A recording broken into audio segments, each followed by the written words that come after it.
आप में से बहुत लोग डायबिटीज़ के बारे में सुने होंगे, लेकिन मैं गारंटी देता हूँ बहुत कम लोग डायबिटीज़ को समझते भी होंगे। आज आपका इसके बारे में कॉन्सेप्ट क्लियर कर ही दूंगा। चलिए देखिए, जब हम भोजन खाते हैं तो भोजन के पाचन के बाद बहुत से शुगर के मॉलिक्यूल भोजन से टूटकर ब्लड में एंटर करते हैं। भोजन के पाचन से प्रोटीन, शुगर और फैट के मॉलिक्यूल बनते हैं।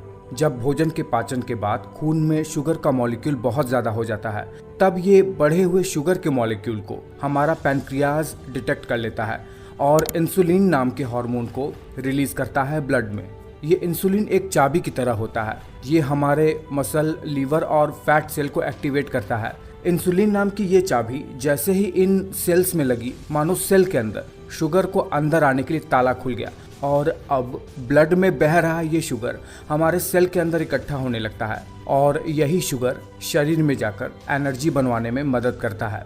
लेकिन जब किसी भी कारण से शरीर में इंसुलिन का निर्माण हो ही नहीं पाता है और ब्लड में बह रहा ये शुगर शरीर के अंदर अब्जॉर्ब हो ही नहीं पाता है अंगों के अंदर, तो इसी कंडीशन को ही डायबिटीज कहते हैं। पर ये कैसे हो जाता है कि इंसुलिन का निर्माण ही रुक जाता है और ब्लड में अगर शुगर की मात्रा बहुत ज़्यादा हो जाती है तो बार बार पेशाब क्यों लगता है, शरीर कमज़ोर क्यों हो जाता है, शरीर का क्षरण क्यों होने लगता है?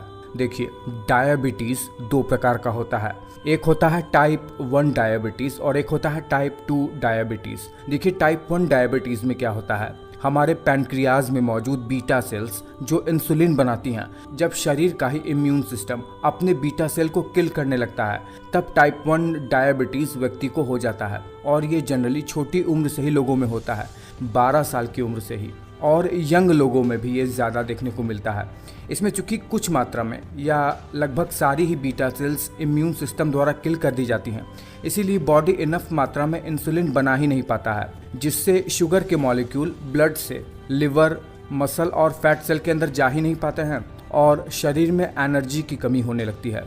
टाइप 2 डायबिटीज़ में क्या होता है, पैनक्रियाज इंसुलिन तो बनाती है, लेकिन हमारे मसल, लिवर और फैट सेल के ऊपर जो रिसेप्टर होते हैं, वो ताला जिसमें इंसुलिन चाबी बनकर इन सेल को खोल सके, वो काम ही नहीं करता है। वो ढंग से इंसुलिन के मॉलिक्यूल को डिटेक्ट ही नहीं कर पाता है, जिससे ब्लड शुगर जो ब्लड में अभी बह रहा है वो सेल के अंदर पहुंच ही नहीं पाता है। और जब सेल के अंदर ये पहुंचेगा ही नहीं तो सेल को एनर्जी कहाँ से मिलेगी? इसीलिए धीरे धीरे व्यक्ति का शरीर क्षरण होने लगता है।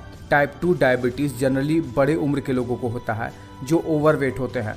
जब उम्र ढलने लगती है तब देखिए, दोनों ही कंडीशन में हो ये रहा है कि ब्लड में मौजूद शुगर के मॉलिक्यूल अंगों के अंदर, स्पेशली मसल्स, लिवर, इन सब के अंदर स्टोर ही नहीं हो पा रहे हैं, जो व्यक्ति को एनर्जी बनाने के लिए सबसे ज़्यादा इंपॉर्टेंट है। इसी से ही तो व्यक्ति हेल्दी रहता है। लेकिन जब ब्लड में शुगर की मात्रा बहुत ज़्यादा हो जाती है तो आखिर ऐसा क्या हो जाता है जो व्यक्ति को बार बार पेशाब लगने लगता है? हमारी किडनी ब्लड को फिल्टर करती है और ब्लड से वेस्ट मटेरियल निकालती है यूरिन के थ्रू। किडनी का मामला कुछ ऐसा ही है कि वो ब्लड से पूरे दिन भर में 180 ग्राम तक शुगर को फिल्टर कर सकती है। इससे ज़्यादा होने पर किडनी अपनी एबिलिटी खो देती है कि ब्लड में से शुगर के मॉलिक्यूल को फिल्टर कर सके। बहुत पुरानी हो जाए तब ऐसा होता है। और होता यह है कि जो शुगर फिल्टर होकर किडनी में से दोबारा ब्लड में जाना चाहिए, अब वो लीक होकर हमारे मूत्र में आने लगता है। और ये जो शुगर होती है ये वाटर फिलिक होती है, यानी जहाँ भी जाती है अपने अंदर बहुत सारा पानी को अट्रैक्ट करती है। इसीलिए जैसे ही यूरिन में बहुत ज़्यादा शुगर का मॉलिक्यूल आया, ये अपने अंदर बहुत ज़्यादा वाटर को अट्रैक्ट करने लगता है और व्यक्ति का ब्लैडर अनयूजुअल तरीके से बहुत ज़्यादा भरने लगता है यूरिन से और व्यक्ति को फ्रीक्वेंट यूरिनेशन होने लगता है। वैसे ये डायबिटीज़ का एक कॉम्प्लिकेशन है, ना कि डायबिटीज़ का सिम्टम। बहुत ही छोटे से वीडियो में ये सारी जानकारी मैंने देने का प्रयास किया है कि आपको बहुत ज़्यादा सोचना ना पड़े।